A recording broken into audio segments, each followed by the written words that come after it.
Hi everyone, Joey Tempest here from the band Europe. And of course, you are listening to Morgan Richards on Radio Cardiff. Hey, I'm Morgan Richards from Radio Cardiff from 98.7 FM, and I'm very pleased to say that I'm joined live on the phone in the studio today by a band who've pretty much done anything in their phenomenal long time together as a band. It's of course everyone's favourite heavy metal quintet from Stockholm, Sweden. It's the one, the only Mr. Joey Tempest of Europe. Oh, thank you very much for that introduction. Yes, nice to be with you guys. Yes, here I am. Hey Joey, you alright? Yeah, I'm alright. Yeah, how's things? Yeah, very good, very good. We're just about to go and do some more festivals. We're doing festivals this summer, and then we're going into the studio to record our 10th album in the autumn, so it's full on here with everything. Oh, brilliant.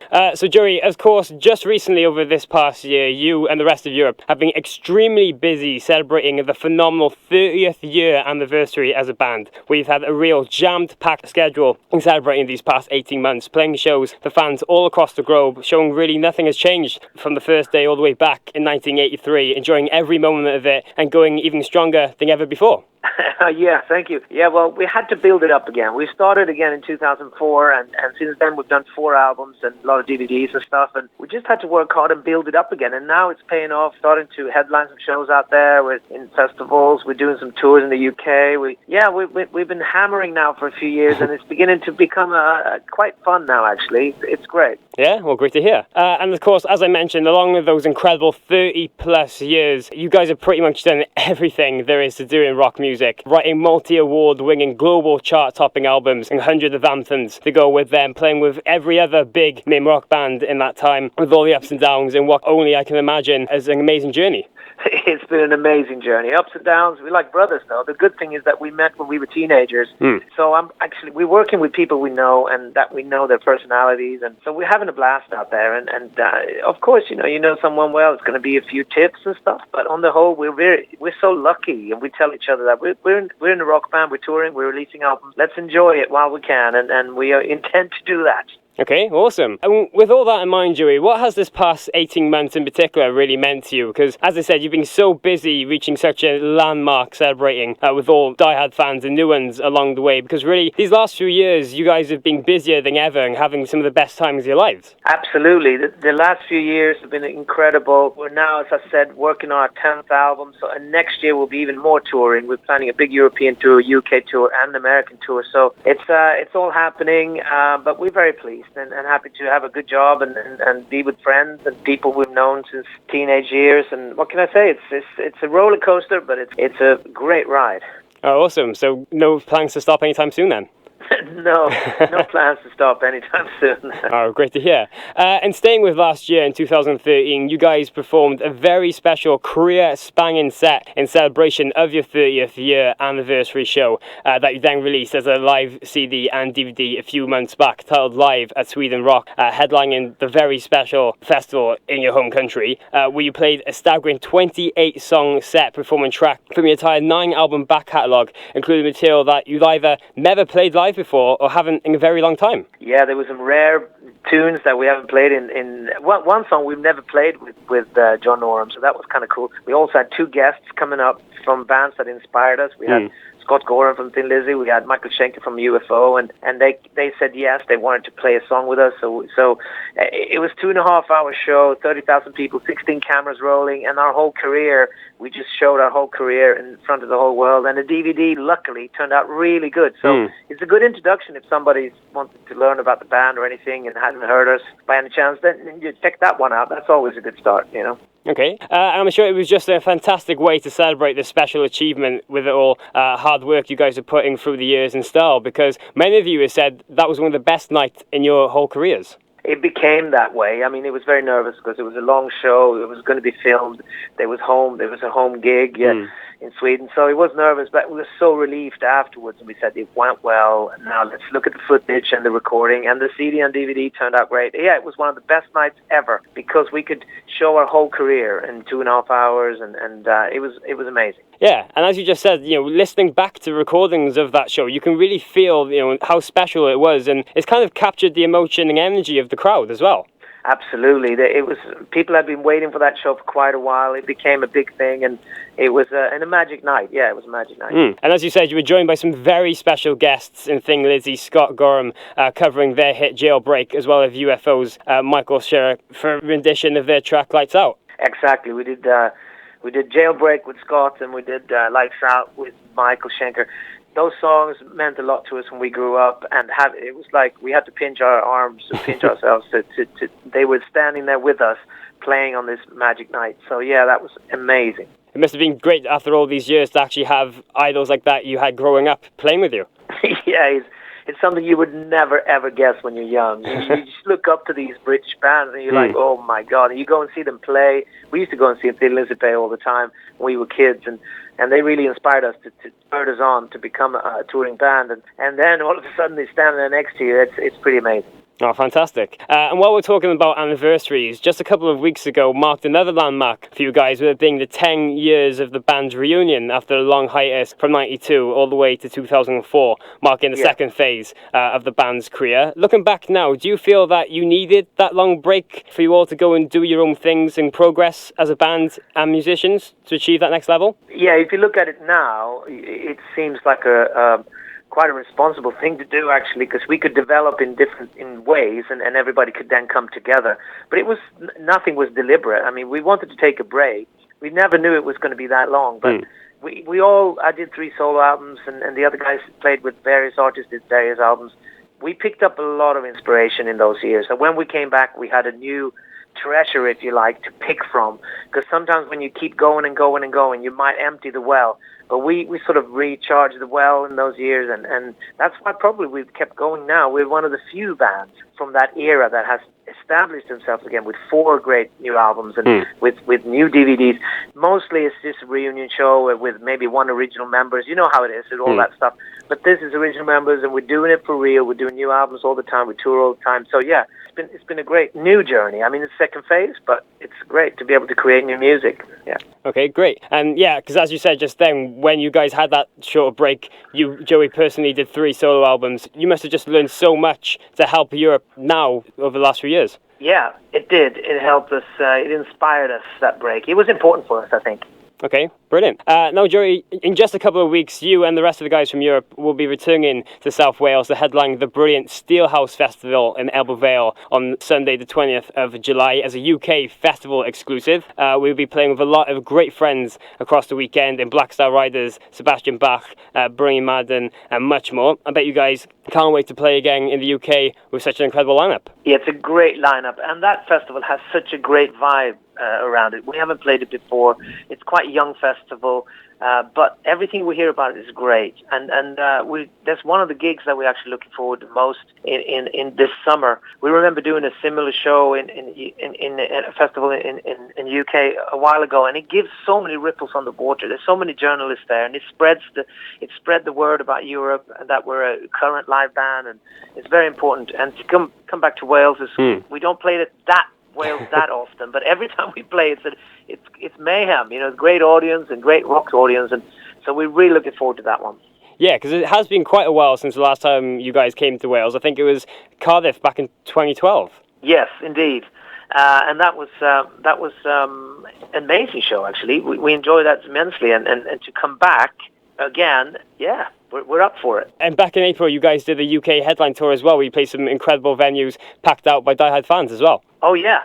We did a great tour of the UK, and we got to play places we haven't played in a while, like Hammersmith Odeon and stuff. That holds great memories for us. So, yeah, we had a great tour in the UK, and now we're doing Wales. Apart from that, not much more in the UK, but we're coming back next year with a bigger tour, so we're looking forward to that as well. Oh, awesome. Now, as I said, you guys have been very, very busy touring as of late, but I also understand that you and Mick from the band have just recently been working on ideas of brand new material towards your 10th full-length studio album and looking to go in the studio in October. Exactly, that's the plan, and we're right now in the process of booking everything and finding producers and writing songs, and yeah, we're really up for it. We want to record it in October, November. We want to release it February, March, and then go on the European and American tour. So yeah, it's all been planned as we speak, and I hope everything falls into place, because then we'll be touring on our 10th album next year, and that's going to be a big party. Yeah, so we can expect more new music from you guys very soon then. Yeah, it should be February, March next year. We're going to have a new album. That's the plan. I really hope we can stick to it. All right, brilliant. And with writing new stuff with these ideas, have you been using some older ideas you guys have had from the past? Because I understand that on the last record, Bag of Bones, you released back in 2012, you used song ideas from almost 25 years ago. One song was picked up from a jam session from San Francisco in the early 90s, yeah. But most of the ideas were new, but sometimes you sort of find old things that you've sort of had with you, and people and the guys in the band remember it, and you try it again and it works. Yeah, of course we'll sift through what we got, but it's mainly be new stuff. You know, we always like to move forward. Yeah. Sometimes you pick up a riff or a chorus or something from an old idea, but usually 90% is new stuff. You know. Okay, well, fair enough. And while we're talking about your last record, Bags of Bones, you actually had legendary guitarist Joe Bonamassa play slide guitar on the title track as well. Yeah, absolutely.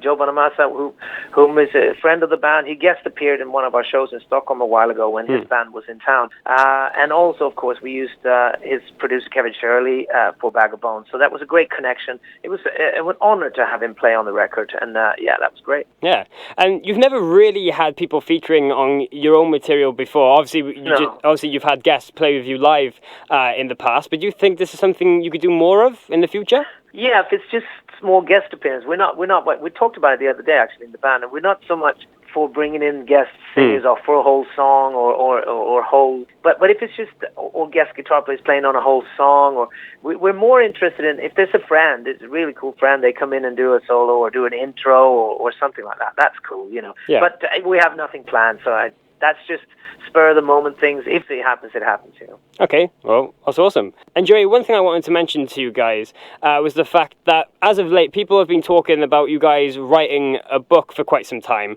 But I understand that you guys have been talking about doing perhaps a film or a TV documentary inspired about the 30 years you guys have been together as a band. We would love to do that. That's one of the projects that's in the pipeline. We get asked all the time by different directors and also book publishers to do something, but it's always because it's a trend that everybody's doing it or whatever, for whatever reason. And we're not ready yet. The journey's not done yet, but we are. Definitely. We have so much old stuff. We started filming with home video camera already in '83, the first tour. We have stuff from all through, from the VHS recorders and stuff, and we've transferred it to DVDs now, so we started to look, but it'll take a few years, but I would love to put something out that tells our story. You know, the band is from Stockholm suburbs out in the world, touring UK and US, and making the dream come true. You know, that would be great. You know. Yeah, I bet you guys would have some incredible stories to share with the fans as well. Absolutely, and some of the stories we keep in secret until the documentary, of course. Okay, well, fair enough. Now, Joey, just a couple more things before you go, and obviously you probably get talked about this in every interview you've done, but I have to mention it, as of course the fact that still to this day, with the track you recorded many, many years ago in the Final Countdown, having such an iconic riff and really changed everything for you guys as a band. When you were coming up with that song, did you think it would have almost any of the reaction it has? Well, no, I have to say, when we wrote the Final Countdown was for our third album, we just wanted something to get people's attention. We wanted something majestic, because we were on our third album. We really were aching to tour US and UK, and I had this idea since many years back. I wrote and we said, let's try to write a song around it. And you know, we loved the song because it was different. It was unique. But it was a lot of discussions in the studio, even if we should change the tempo, if we should, you know, if it should really be a single. And because it was so different, people didn't really know what to do with it. But it was released as the first single, and it did fly. But to be honest, we didn't really know it, but we did love it. We did love that it was so different and unique. It's almost like a soundtrack, and it has become a soundtrack to a lot of people's lives. And we do enjoy playing it live. But for us, it's more of an album track. It doesn't mean the same thing for us, maybe, as it does for a lot of other people. For us, it's a great album track and also a live track that we play live, that we love playing live. Okay, well, that's fair enough. But the Final Countdown album was just a brilliant, and something different from you guys that really just changed everything. Oh yeah, I mean, it's the third album that made us stuff that we've dreamt of, you know, touring US, touring UK, and becoming a band like Deep Purple and Thin Lizzy that we admired when we were kids. We finally reached that destination with that album, and it really helped us go out there and you know, be that real rock band that we were, you know, aspiring to. You know? Okay, well, that's awesome. And just one more thing now, Joey, before you go. Obviously, as I said, you've been very, very busy lately, and you're going to be continuing to be busy over the next few months playing festivals and continue touring, of course, working on some brand new material. But can we expect anything else from Europe in the near future? You can expect a lot of stuff, but the main focus now is festivals this summer, including SteelHouse, which is one of the highlights, and then into the studio. I mean, it's so much planning going into that, and so that's a big thing for us, and then we'll be a major tour following this album next year. So it's basically everything is just planning now, and hopefully everything will fall into place, and we can take this ride even further and reach more people to convince them that Europe is it's quite a decent band, you know. Okay, well, looking forward to hearing what you guys working on with the 10th album. Yeah, okay, great. Well, that's about it. Cheers, Joey, for taking time out of your very busy schedule to talk to us. Thanks so much. You know a bit. You're well read. You knew a bit of stuff. That's great. That's great. Well, thank you. Best of luck now with recording later on in the year, and hopefully you can catch up with you again very, very soon. All right. Thanks a lot, mate. Well, thank you. All right. Bye now. Bye.